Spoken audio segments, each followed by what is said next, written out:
Why, hello there. Welcome to Just the Discs. My name is Brian, and we talk about physical media here. In this case, we are talking about a whole lot of Kino Lorber stuff. It's a very precarious tower of stuff. A lot to discuss here. Whoa. And I'm going to get right into it because there is so much. Including some discs from later last year that I only just got in the mail, and very excited to talk about them because it includes some classic comedies. In fact, I have two classic comedy series, one more classic than the other in terms of its age, but nonetheless, groups of films that are classics. Speaking of classics, personally, for me, I'm just talking me right now, Dante's Peak is a classic of the 90s, disaster movie return that we were so lucky to have. And I would love to see some kind of return to that again. Occasionally we get a little one-off here and there, but I love that in the 90s we were lucky enough to get a whole bunch of them. And a lot of times we'd have competing ones from different studios. Obviously, this film, Dante's Peak, came out around the same time that Volcano came out. I am a Dante's Peaker. That's our official title. The fans of this are called Peakers. It sounds rather perverse. But yeah, so this is a real fun Roger Donaldson directed disaster movies starring the great Linda Hamilton and the great Pierce Brosnan and others. Without warning, day becomes night, air turns to fire, and solid ground melts beneath white-hot lava. From director Roger Donaldson, who did No Way Out, Species. He did a bunch of other interesting stuff, too. Comes an adrenaline-pumping adventure starring Pierce Brosnan, Linda Hamilton. Welcome to the charming Pacific Northwest town of Dante's Peak, where a long-dormant volcano is about to erupt with devastating force. The race is on for volcanologist Harry Dalton. Great name. That's Brosnan. And Mayor Rachel Wando. That is Linda Hamilton. To evacuate the townspeople before it's too late. Who will survive when the inferno unleashes its fury? The answer will only leave you breathless, and the special effects will blow you away. Written by Leslie Boehm, who wrote Daylight. I definitely prefer this to Daylight. And shot beautifully in CinemaScope by Andrzej Bartkowiak, who did Speed. Cast also includes Elizabeth Hoffman, Charles Hallahan, Grant Heslov. Yes, that Grant Heslov, the one that works with Clooney. Jeremy Foley, Brian Reddy, Peter Jason, John Carpenter regular. This is a 2-disc set, Blu-ray and 4K, and this is a brand new HDR Dolby Vision Master from a 4K scan of the original 35 camera negative, and it's approved by director Roger Donaldson. Looks great. Like, I was really, really excited to get this on 4K. Really excited. The audio commentary by Roger Donaldson and production designer Dennis Washington is included here, as well as an isolated John Frizzell score with effects. Dolby Atmos mix, 5.1, triple layer UHD 100 disc. And it looks, like I said, it looks great. On the Blu-ray, we get all that stuff, plus we get Getting Close to the Show, the making of Dante's Peak, which is 62 minutes long, so not quite feature length, but a good, lengthy, making of that goes into detail on a bunch of different aspects of the film. And I can't remember if that was part of like the old Universal Pictures. Remember they did those collector's editions? This goes back to DVD fans. The Universal had a whole series of collector's editions of DVDs, and they ruled the roost for a while in terms of that stuff. Like, they would do full-on documentaries for those, and just really did a nice job. So I think that might be from that. But yeah, beautiful looking CinemaScope, looks wonderful in this 4K. High recommend. High recommend for me. Downshifting hard into a much more domestic type drama. The next film here is The Door in the Floor, and this is from 2004. And this is one I feel like has not been talked about in quite some time. This is a Blu-ray debut. I think the movie just recently got its own debut on digital. I don't think it was available on digital. It's directed by Todd Williams, who had impressed me previously with a movie called The Adventures of Sebastian Cole.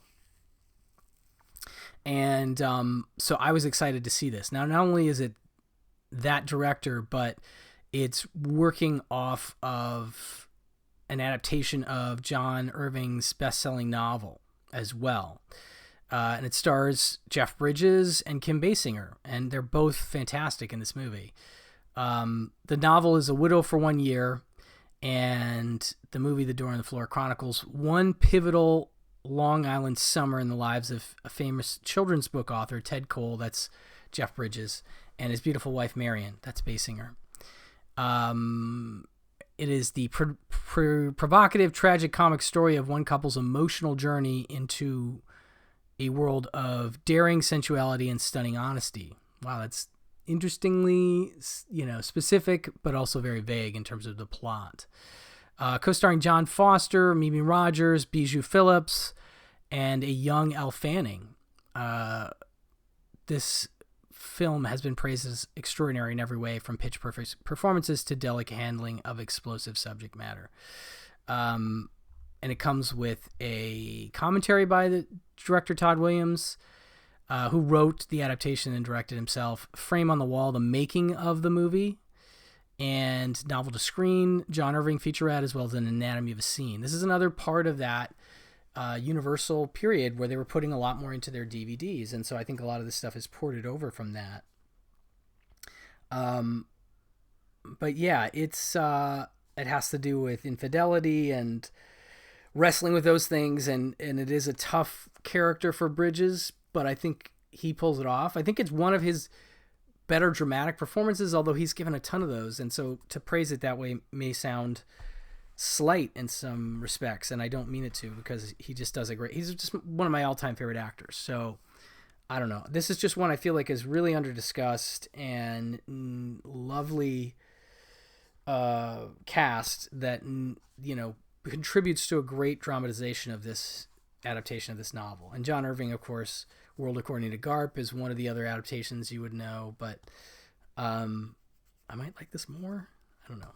Anyway, great to see this on Blu-ray. Looks good. Some more 4K action. We have Diva. This is a sort of a notorious cult film by Jean-Jacques Benet. Benet? I've never been able to pronounce his name properly. But he is the director of Betty Blue is one of the big ones that he did. Very racy, sort of coming of agey, kind of sexy, thing. And this is very much a cult film. It's very stylish. I think that's one of the reasons it's stood the test of time as a cult film. It came out in 1981. Director Jean-Jacques Benet launched the Cinema du Look movement, which is a whole thing. I want to say Luc Besson was part of that. I'm not even sure who all qualifies, but in this stylish cult thriller that remains as innovative today as when it premiered in 1981, Jules, a young postal carrier, illegally tapes a concert of a reclusive opera singer, American soprano Wilhelmina Wiggins Fernandez.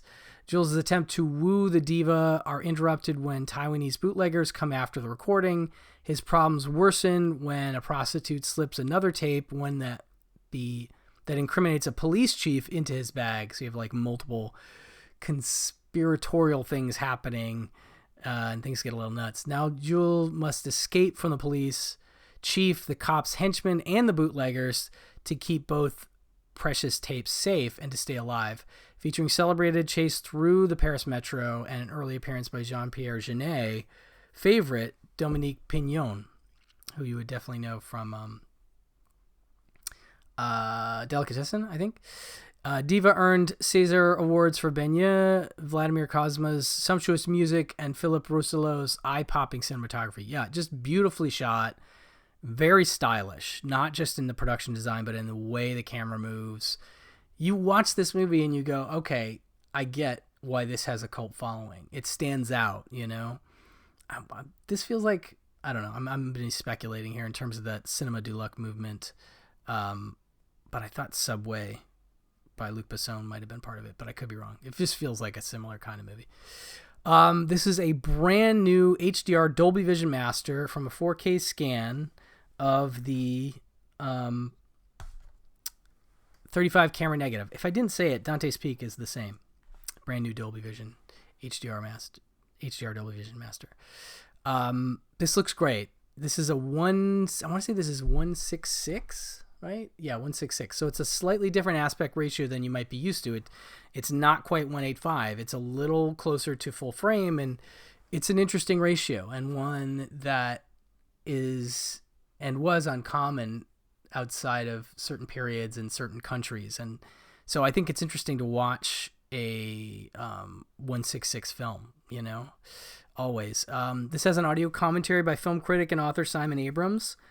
I was able to sample this commentary, and it is not only wall-to-wall, but packed with insights and observations about the movie, its themes, some background stuff. I mean, it was really thorough. I've always enjoyed Simon Abrams' commentaries, and this one was no exception.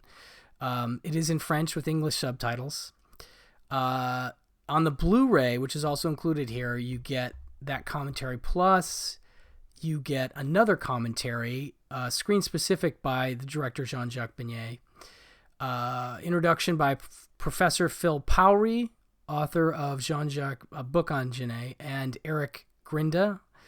That's a 6.5-minute introduction. Interview with composer Vladimir Cosma, about 11 minutes. Interview with casting director Dominique Besnehard, 7.5 minutes about. Interview with star Frederic Andre, almost 6 minutes. Interview with actors Annie Romand and Dominique Pignon, 12 minutes. Interview with actor Richard Bohringer, about 7 minutes. Holding Ground with director Jean-Jacques Beignet. Again, if I'm mispronouncing his name, I apologize, folks. It's got an X at the end, you know. I get a little thrown by X's at the end. In the Cafe with director, so that's an 11-minute interview. In the Cafe with director Jean-Jacques Beignet, 8.5 minutes. Interview with cinematographer Philip Rousselot, 6 minutes. And interview with set designer Hilton Mecanico, 7 minutes. That's definitely an interesting interview. The sets are certainly one of the reasons this movie stands out, as are the costumes, as is the camera work. It's just really something interesting. And it's not like Repo Man exactly, but there's a little, I don't know, there's some kind of, it feels like almost like Alex Cox saw Diva and put it into Repo Man in a crazier way. I don't know. I'm probably wrong. But okay, let's get into the classic comedy stuff. I finally got my hands on the Abbott and Costello 4Ks that Kino released. I want to say they were around November, and I was so excited to get these, especially, but not limited to, Abbott and Costello Meet Frankenstein. Directed by Charles Barton, one of the great horror comedies of all time. You know, the ground zero for Scooby-Doo, and I mean, I can't say definitively, but certainly an influence on Scooby-Doo. And just a movie that I enjoy very much. I showed to my kids and helped get them into horror, helped them understand the connection between comedy and horror, and, you know, what led to Scooby-Doo, which is another thing I showed them as a gateway. It's the ultimate monster mash when Frankenstein's monster Dracula and the Wolfman meet Bud Abbott and Lou Costello in this silly, spooky, fun caper classic for monster lovers of all ages. Abbott and Costello as railroad baggage clerks. I always love their jobs. They're always so menial and lame. Receive a strange shipment, the last remains of Dracula and Frankenstein's monster, but this deadly duo are still very much alive. When the shipment arrives at the House of Horrors, the monsters are not in their crates, but have disappeared to a secret hideaway island. Blamed for the disappearance, Abbott and Costello follow their trail to the island, where not only do they meet up with Dracula, played by the one and only Bela Lugosi, and the monster, this time played by Glenn Strange as opposed to Boris Karloff, but a mad scientist, Charles Bradstreet, who wants to switch Costello's brain with that of the monster. With everyone chasing each other, the Wolfman, Lon Chaney Jr. himself, reprising his role just like Bela Lugosi, shows up to scare them all. In the end, everything works out. Costello finds romance and monsters find their final resting places, or do they? This also has an interesting ending, I've always found. I was able to see this as a matinee at the New Beverly last year, and I enjoyed it very much. I've seen it on the big screen like at least 2 or 3 times. And part of the reason it works great is because it's, you know, Bud and Lou at the height of their powers. You know, their shtick is as sharp as it ever was. And Lou doing his like kind of, I can't even do it. But for a good imitation of it, watch Ryan Gosling in The Nice Guys. He straight up steals Lou's bit from this movie when he's scared and can't talk. He literally takes it, which is great. So part of the reason it works is because the monster sequences are played straight and the comedy is played for comedy, but it's also just kind of like the monsters are there and Bud and Lou are there within it, but those actual monster scenes are played pretty straight, you know, and there's some fun ones with,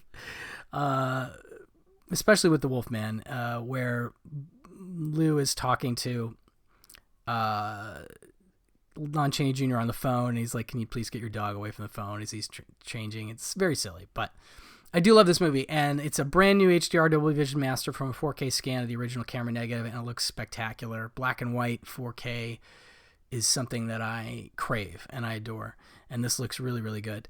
3 audio commentaries included here. There's 2 new ones. Brand new audio commentary from by Hats Off Entertainment's Joe Romani.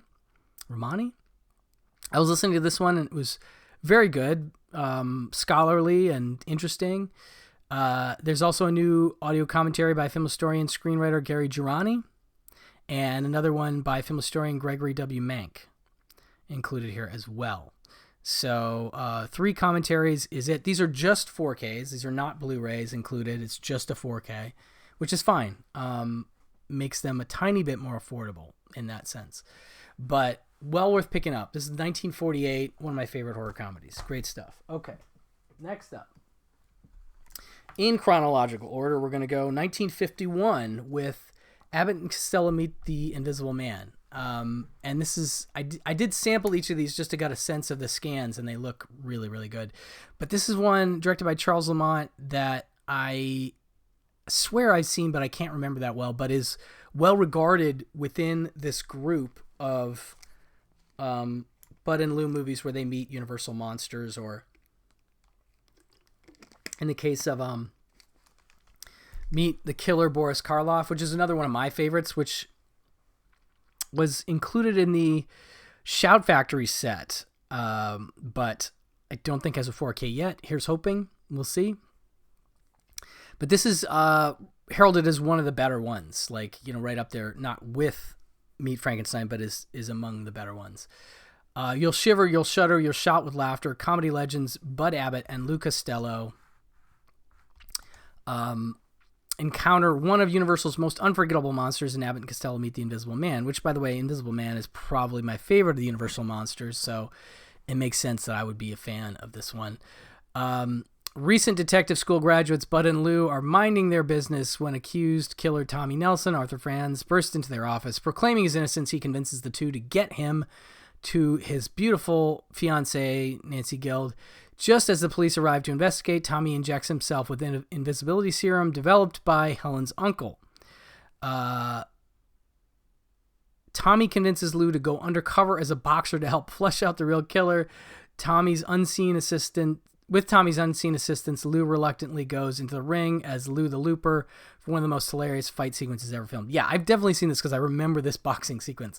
It is funny because, you know, Lou is swinging and missing, and the Invisible Man is connecting, and it's a very enjoyable, you know, set piece gag from their movies. I think it's one of the more memorable set piece gags. And Lou the Looper is ridiculous as a name for a boxer. But again, brand new HDR Dolby Vision Master from 4K scan from the 35 camera negative. Again, we have new commentaries included here. A new audio commentary by Joe Romani, again, from Hats Off Entertainment.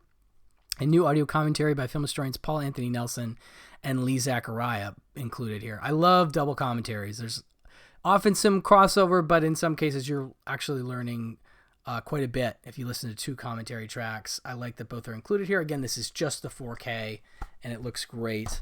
That's Invisible Man.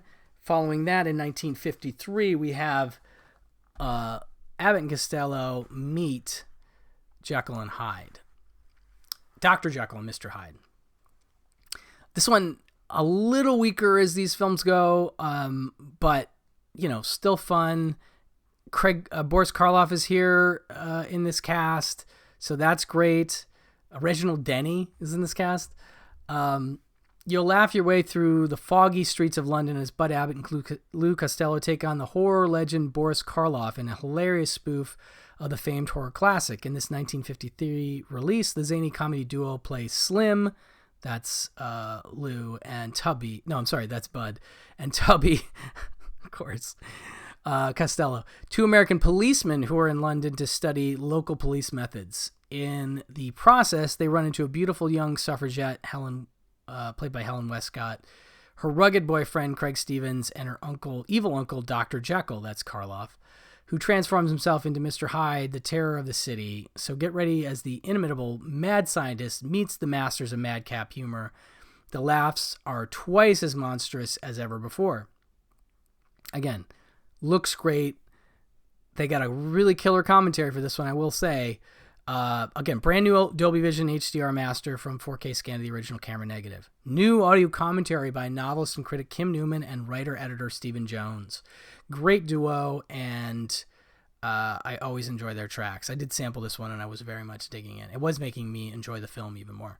There's also an audio commentary by film historians Tom Weaver and Richard Scrivani, which is, I think, an archival track, but always good. Tom Weaver, one of the greats in this area, But yeah, this is an underseen one, I think. It's only 76 minutes, which makes it the shortest of these so far. 83 minutes for Meets Frankenstein and 82 minutes for Invisible Man. But this is a great little marathon you can do on 4K. And again, these all look fantastic. And we're closing out with the 1959 Abbott and Costello Meet the Mummy in 4K.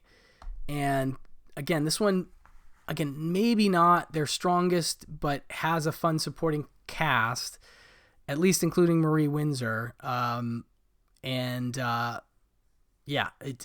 Beautiful scan, commentaries, we'll talk about those. When Pete and Freddie, Bud and Lou, a couple of Americans stranded in Cairo, overhearing archaeologists chatter about discovering a legendary mummy, they decide to apply as chaperones for the corpse back to the United States. But when they arrive at the archaeologist's home, strange happenings are afoot. First of all, the archaeologist has been murdered. Then the mummy seems to have disappeared. And on top of all that, the boys become owners of a sacred medallion that holds the key to the location of an ancient buried treasure, one that many would kill for. Now it's up to the bumbling Americans to preserve the legend of the mummy and keep the treasure from falling into the wrong hands. This gem of a film is filled with laughs for every member of the family, especially Mummy. Gotta love a good copy joke. Again, looks great. Black and white, brand new 4K HDR Dolby Vision master from a 4K scan of the original camera negative. New commentaries, 2 of them. Film historian C. Courtney Joyner and Fef Sutton, and then film historian Toby Rohn in a separate track. So a lot to be gleaned from these tracks. And again, these are 4K only releases, not 4K and Blu-ray, which is fine. Really great. Have yourself a nice little, Abbott and Costello Film Festival. A forfur. I don't know what I'm talking about. But speaking of forfurs, next we have another classic comedy series starring the late, great Peter Sellers.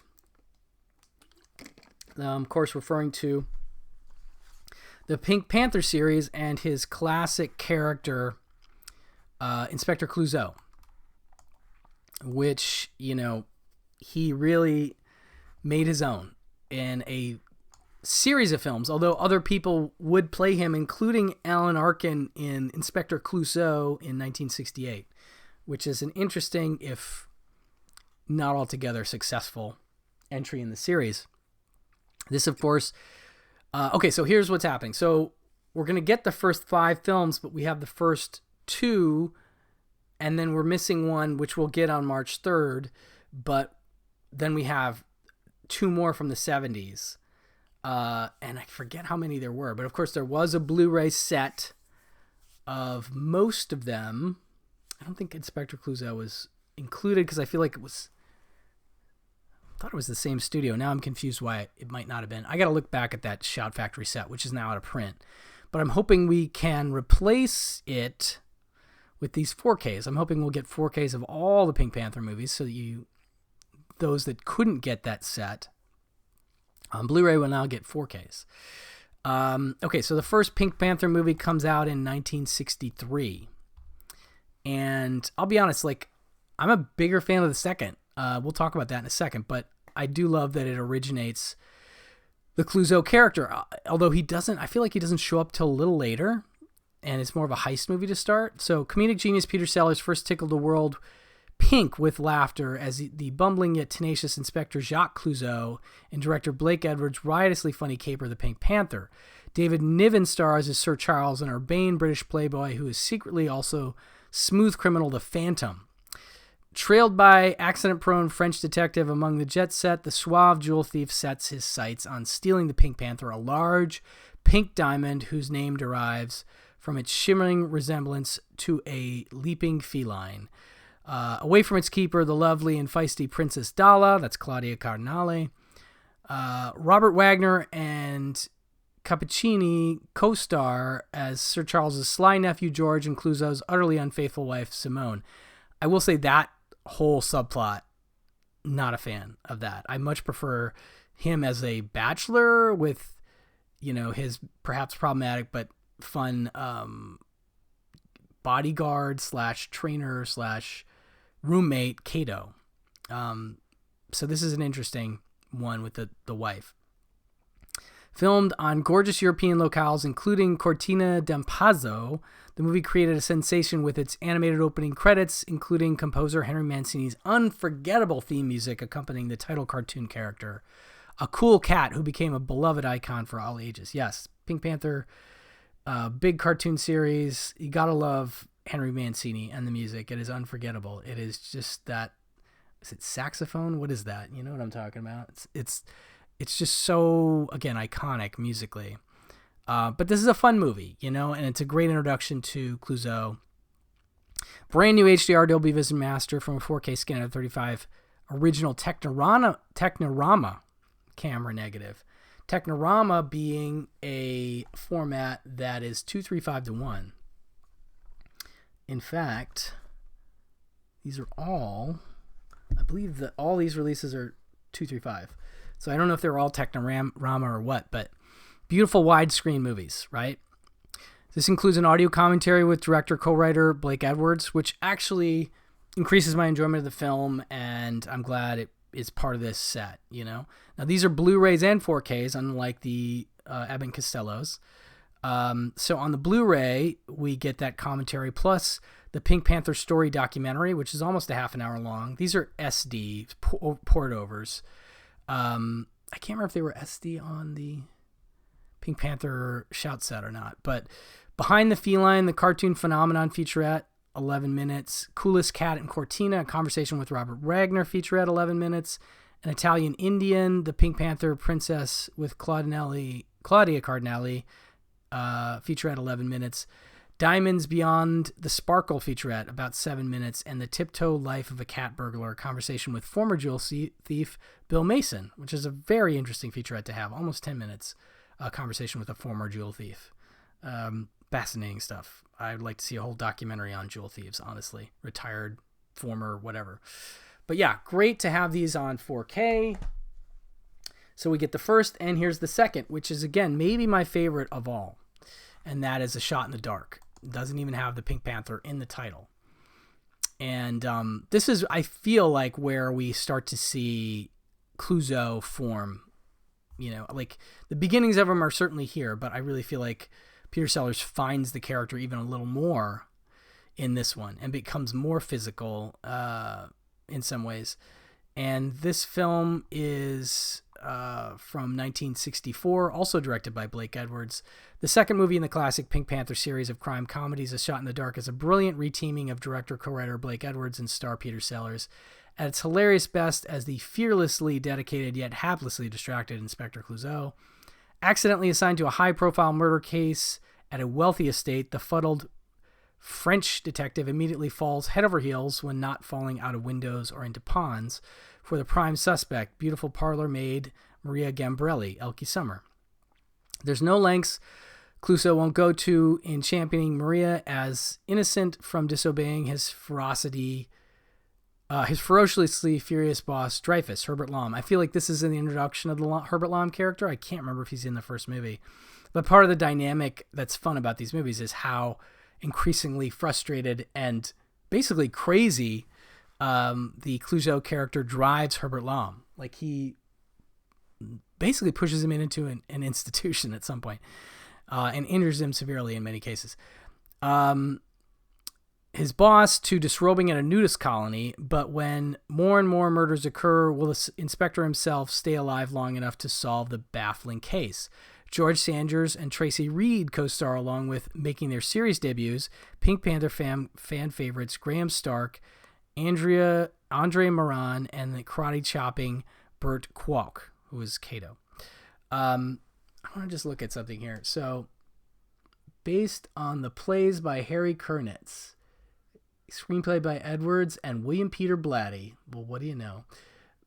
Plays by Harry Kurnitz and Marcel Achard.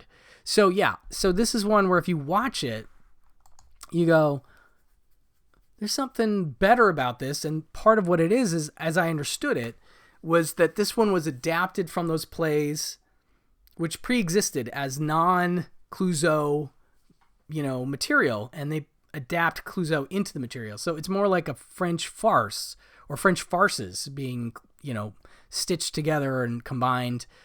But it's really fun and has some fun, ridiculous chases. There's a car chase where Elkie Summer and Peter Sellers have to be naked in a car and they're trying to get away, and it's this whole thing. But this one opens in a fun way. There's like sort of a almost silent sequence of people running back and forth between bedrooms and this estate and murdering. Somebody gets killed. And I just like this one a lot. It's a big favorite from me in the series. I think it just works the best. And again, all the characters are right there working in the way that they should. So this is a brand new HDR Dolby Vision Master from a 4K scan of the original camera negative. It doesn't mention Technorama. However, this is 235:1. Audio commentary by Jason Simos of the Peter Sellers Appreciation Society. This is all included on the 4K. On the Blu-ray, we also get Back to the Start. Now, these are in HD. Back to the Start, the origin of the Pink Panther with Walter Mirisch, featurette, about 23 minutes. Blake Edwards and Julie Andrews on the Dick Cavett Show. That is SD, and that's about 7 minutes. I guess they're talking about this movie. I can't remember that. 5 theatrical trailers, etc. So less extras, but still a commentary and one of my favorites of the series, as I said. Now, this is where we skip over Return of the Pink Panther from 1975, and we go directly to the Pink Panther Strikes Again from 1976. However, Return of the Pink Panther will be coming to 4K on March 3rd, so keep an eye out for that. And I can't remember the differences between these. They do become a little lesser as they go. But Pink Panther Strikes Again from 76, also Blake Edwards. Again, well, we'll probably go through the cast, but it's a pretty great cast. This one I think I remember being pretty fun. We'll mention the cast as we go. Peter Sellers strikes comedic gold in his fourth Pink Panther movie with the director, producer, co-writer Blake Edwards, generating a torrent of laughter as lovely inept Detective Jacques Clouseau, now promoted to Chief Inspector Clouseau. I love that. But Clouseau has no time to rust assured on his laurels since his mad longtime boss, former Chief Inspector Dreyfus, Herbert Lom, has escaped from an insane asylum. As I said, he was institutionalized because of Clouseau. To a sinister lair and commissioned a doomsday device. This is almost like an influence on, Austin Powers or something. And in fact, it does feel like it. Holding the world to ransom, Dreyfus places a bounty on Clouseau's confused head, which cues a slew of international assassins setting off to slay the oblivious French detective as he stumbles around the globe after Dreyfus. From its hysterical pre-credits sequence to the witty animated opening credits with the cartoon Pink Panther, tributing movie legends, to the outrageous climax accompanied by Tom Jones and also Clouseau performing the Oscar-nominated song Come to Me, Pink Panther Strikes Again hits deliriously funny heights in screen comedy. Okay, well, I didn't mention the rest of the cast. Leslie Ann Down, Bart Kwok again, Colin Blakely, Omar Sharif, Graham Stark. So you got a lot of fun folks in this. Audio commentary by Jason Samos of the Peter Sellers Appreciation Society. That's included on the 4K. This is also a 4K scan. New HDR Dolby Vision Master from 4K scan of the original camera negative. 235:1. That commentary included on the Blu-ray, plus Panther Musings, A Life in Films with Leslie Ann Down, 22 minutes HD.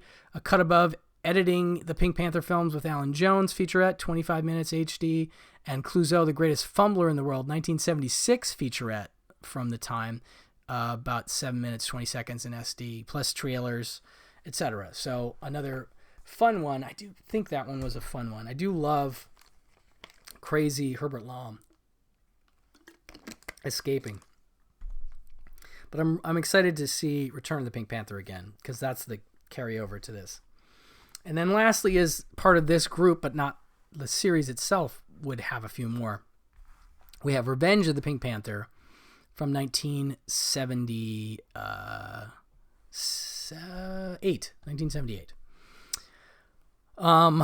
This has got a fun cast, including, well, we'll get to it here. Revenge has never been sweeter or funnier or crazier than when legacy actor Peter Sellers returns in high comedic style as the chief inspector Jacques Clouseau for co-writer, director, producer Blake Edwards in Revenge of the Pink Panther. A crime syndicate has put out a hit on the disaster magnet French detective, which they believe has succeeded, so he decides, only as Clouseau can, to go under the covers, While his high-strung former boss, Dreyfus, Herbert Lom, tries to piece together the case, Clouseau dons ridiculously complicated disguises and hectically enlists the aid of his loyally fight-prone employee, Cato, Bert Kwok, for field work. But it's the crime ring's whistleblower, Simone, Diane Cannon, she's the big star of this one, guest star that is, who holds the key to a Hong Kong rendezvous filmed on location where mayhem erupts in an explosively funny finale. Look out for real-life Kenpo karate master Ed Parker in a two-fisted special guest appearance, and listing for a fabulously disco-era Henry Mancini music score. That is a highlight for sure, is that disco score that we get with this one. So this includes a commentary from film historian William Patrick Maynard, brand new HDR Dolby Vision Master for 4K scan of the original camera negative. Again, 235:1 widescreen. That's on the 4K. Blu-ray also includes 2 theatrical trailers and some TV spots. Not much else in the way of extras, but still a fun Pink Panther marathon that you can do on 4K, and they all look really, really good. Now I have a couple series here of some Agatha Christie stuff, including first Peter Ustinov, and then we have Angela Lansbury. But let's start with Death on the Nile. And this is really, really great. This one came up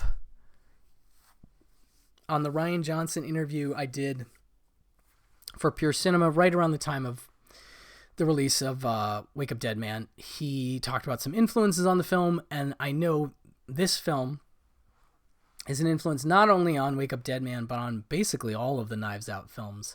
He's a huge fan, Rian Johnson, that is, of Peter Ustinov as Hercule Poirot. And this is certainly, as much as Poirot is played by other actors in other films, I have to agree, Ustinov is the best Poirot. You know, he really just nails an arrogance, that a certain flightiness. I can't describe what he's doing. It's really, really interesting and really well done. But these have come out on Blu-ray previously. Now they're getting 4K upgrades, and these look really, really good. We'll talk about the masters, but this cast is crazy. This film was from 1978. Peter Ustinov makes his debut as Agatha Christie's brilliant Belgian detective Hercule Poirot.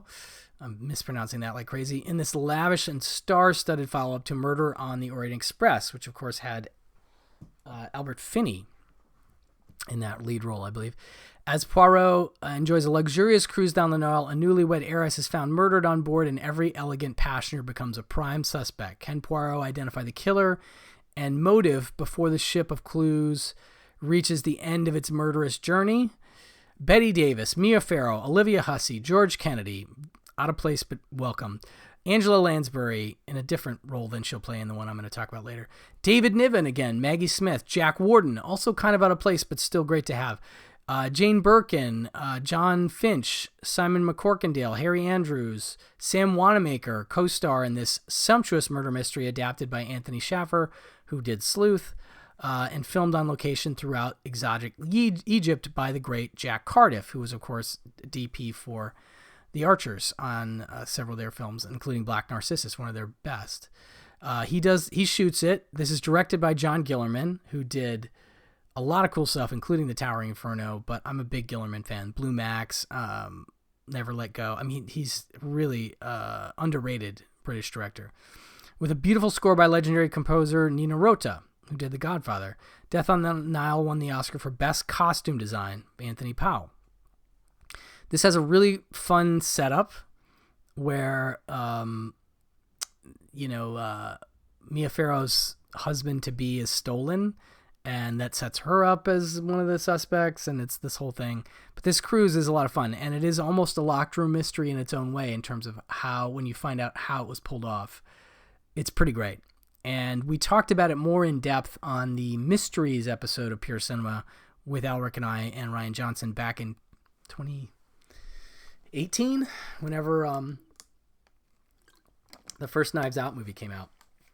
And definitely one of the best of this series and one of the best adaptations of Agatha Christie as far as I'm concerned. Really fun stuff. Brand new HDR Dolby Vision Master from 4K scan of the 35 camera negative. This is another, this is not widescreen, this is 185. I mean, it's not scope, but looks great.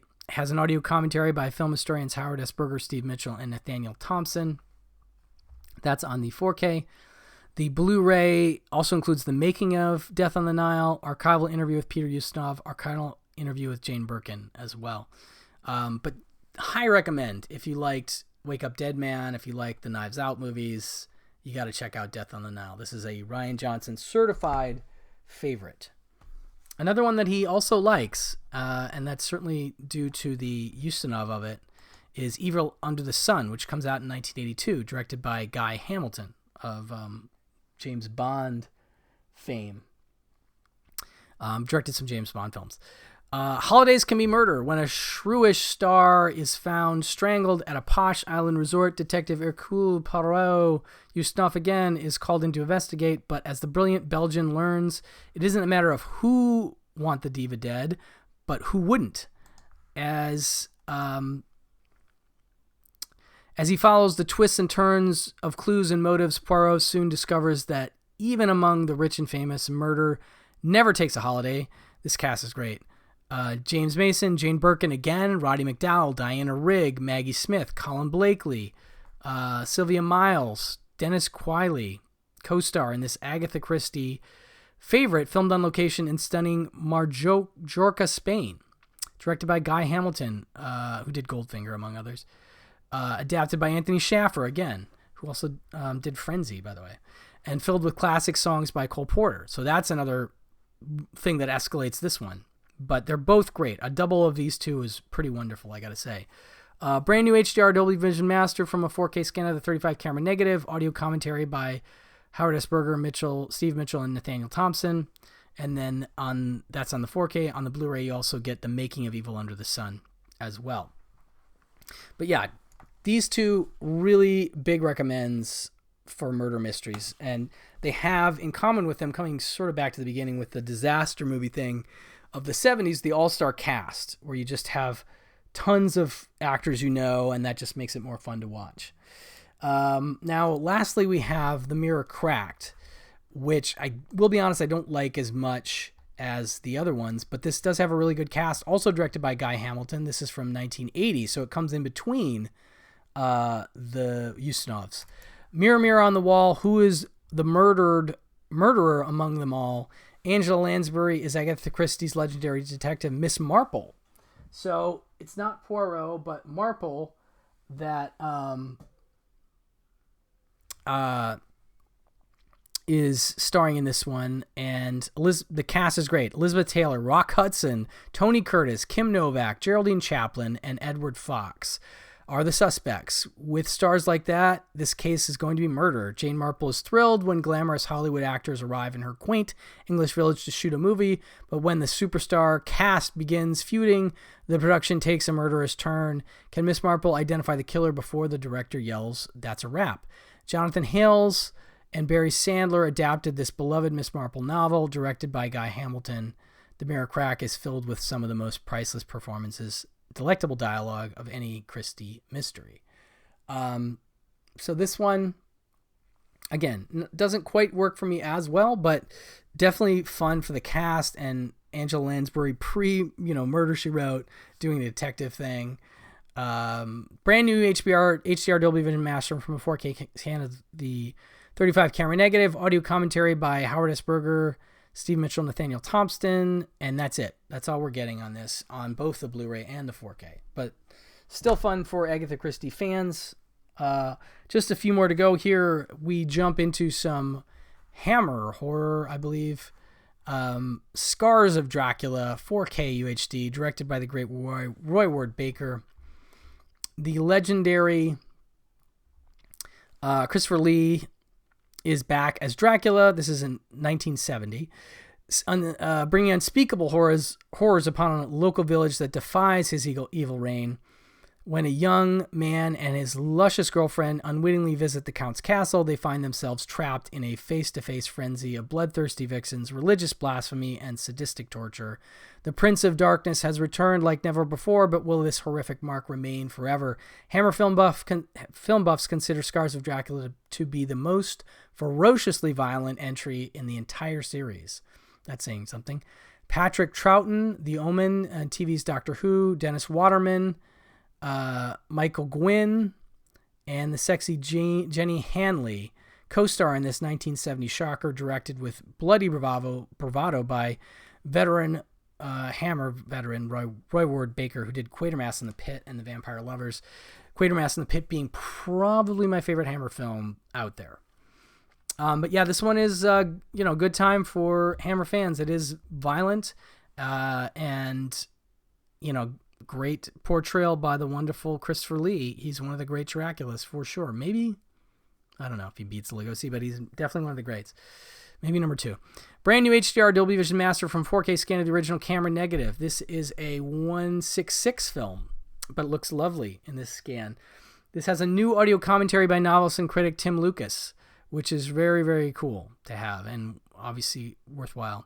But there's also an audio commentary by Roy Ward Baker himself, actor Christopher Lee, and Hammer Films historian Marcus Hearn, which is also good.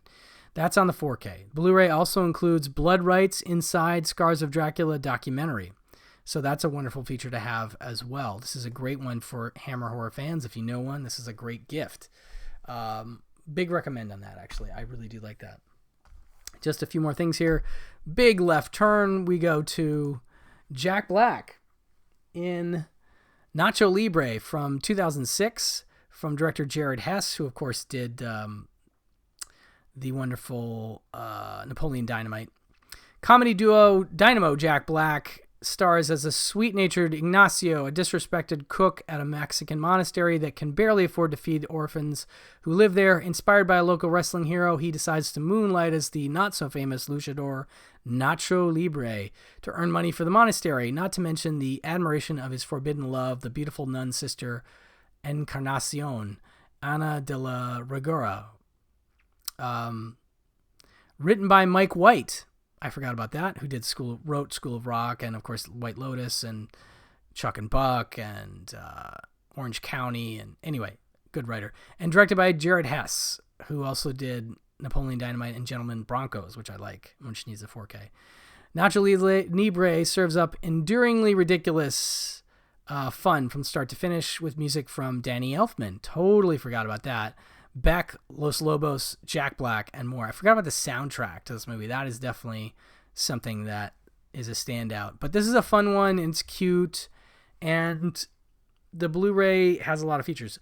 Brand new HDR Dolby Vision Master from 4K scanning the original camera negative. This is a 185 film. Audio commentary by star Jack Black, writer-director Jared Hess, and co-writer-producer Mike White. I remember enjoying that track.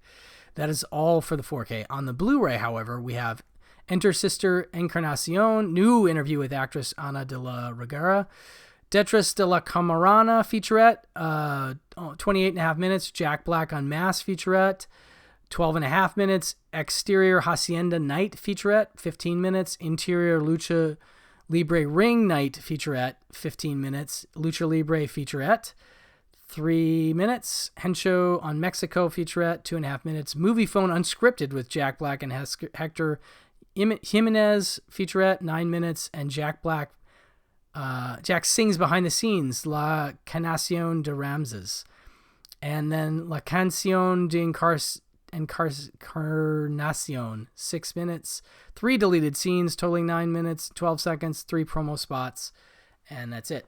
So really nice special edition, porting over a lot of the old extras, but a new transfer that looks great, and this is a colorful movie. He has a colorful costume. I like me some Jack Black. I see him on the regular at the Vista Theater nearby. And this is, I think, become a little underrated in his canon. And after seeing Anaconda, I kind of want to watch something of his from the past, if you know what I mean. So this is very enjoyable stuff. Good to see a 4K of that. Just a couple more things here. We have a double of Babe and Babe Pig in the City. Now, I was a goof, and I didn't realize this is Blu-rays. There are now 4Ks available for both of these, which is exciting. And they do have brand new 4K scans, both of them, from original camera, 35 camera negatives. But this is the Blu-ray set. I need to get at least the 4K for Babe Pig in the City, because I love that movie. Babe is a good movie, but I'm much more interested in Pig in the City at this point. From George Miller, Babe is the timeless tale of a young orphan piglet who, through his own innocence, sheer will, and remarkable way with words, overcome the odds to become a pig of destiny. His enchanting adventure begins in Farmer Hoggett's barnyard under the care of Fly, the sheepdog. Babe figures he's a sheepdog too and acts like it. You'll come to believe it yourself and root for the polite little pig as he completes the National Sheepdog Championships. And even more imaginative than the original, Babe Pig in the City, one of the great sequels, honestly, from 1998, takes the three musketeers, Babe, Ferdy, and Mrs. Hoggett, on a crusade in the midst of a bustling metropolis, which feels like something out of Terry Gilliam, but is certainly equally George Miller, who directed this, where despite incredible obstacles, they are able to turn enemies into friends, raise enough money to save the farm, and combine two worlds into one. Once again, it's Babe's kind of steady heart that achieves the miracles in this beloved motion picture. So, again, brand new masters for both. New audio commentary from film writer, historian Julie Kurgo, and film writer, filmmaker Peter Hankoff. They have a new track on Pig in the City as well. George Miller commentary on the first one, That'll Do Pig, new interview with actor James Cromwell, 18 minutes. Making Pigs Talk, new interview with George Miller. The Making of Babe featurette, 3 minutes 56 seconds, and George Miller and Babe, 6.5 minutes. On Pig in the City, the Kurgo Peter Hankoff commentary plus a new commentary by film historian Eddie Von Mueller, and a Darker World, new interview with George Miller as well. Again, this is great if you don't want the 4K, but 4K is also available. Lastly, and definitely a weird follow to a family film, a very much not friendly film, Ilsa, Harem Keeper of the Oil Sheiks. Of course, this is part of the Diane Thorne starring sex series, the Kino Cult line. First one was She-Wolf of the SS, which is a movie I decidedly do not like. I saw this screened at the New Beverly and found it pretty rough, to say the least. I am finding that is the case with all of these. I didn't watch all this movie, but I did start it because credited as one of the film cinematographers, I believe there are two, is Dean Cundey, who shot so many movies that you know, including Halloween and The Thing and Back to the Future and Jurassic Park and all kinds of stuff. But he still getting going. Didn't shoot Halloween just yet. This is from 1976, starring Diane Thorne. Cult movie superstar Diane Thorne reunited with director Don Edmonds to revive the sadistic sex-crazed character who made her a legend in Ilsa, Harem Keeper of the Oil Sheiks, assisted by her twin assassins, Satin and Velvet, who Tanya Boyd from Black Shampoo and Marilyn Joe from Black Samurai. Interesting blaxploitation crossover. Ilsa serves as the perverted pleasure of a decadent oil baron and sex trafficker El Sharif, Jerry Deloney, an American diplomat, Richard Kennedy, and a military officer, Max Thayer, try to gain access to El Sharif's oil, but once they witness the horrible pleasures of his desert playground, will they be allowed to escape? Produced in the wake of the 1973 OPEC oil crisis, this sequel abandons the Nazis of Ilsa, She-Wolf of the SS, in favor of the fresh stereotype, custom cut for its time, and proves itself to be just as tasteless and politically incorrect as its predecessor. That is for sure. Opens with 3 women being kidnapped to be part of the Sheik's harem. They are stripped naked and put in coffins and then put in cages. And when they protest, as they should, and they're shown these gnarly rat traps that hold rats in a way that funnels up. And apparently Ilsa is threatening to put the trap in between the legs of the women, and the rats do this thing. It's crazy, gnarly stuff, folks. Gnarly stuff. Definitely a specific kink that maybe isn't mine in terms of the sadism of these movies. Diane Thorne, very good in the role. I mean, she made it her own, certainly, but yeah. I'm curious about the Siberian, whatever the next one is they're putting out, Siberia, for the setting. But yeah, it's a tough movie. Looks pretty good, you know, but audio commentaries, this is 4K. They don't list that the scan is new or anything, so it's not pristine, but it looks pretty good. Audio commentary with actress Diane Thorne, director Don Edmonds, and actor Howard Moorer, moderated by humorist Martin Lewis. Audio commentary by film historians Kat Ellinger and Evgeny Molodic. As well as She-Wolf of the SS, interview with Don Edmonds, part 2 by Elijah Drenner. I believe he did part 1 for She-Wolf. For fans of cult movies and Diane Thorne movies and Ilsa. Anyway, thank you so much for hanging in. This is a long sit for you, but I appreciate your time and your attention. If any of these are to your liking, check out kinolorber.com for purchasing them, and also follow them on socials for all updates. And follow Disconnected. Ryan Verrill's socials are great for all updates, not just Kino. But anyway, thank you so much for your time, for listening, and I will see you soon. Bye-bye.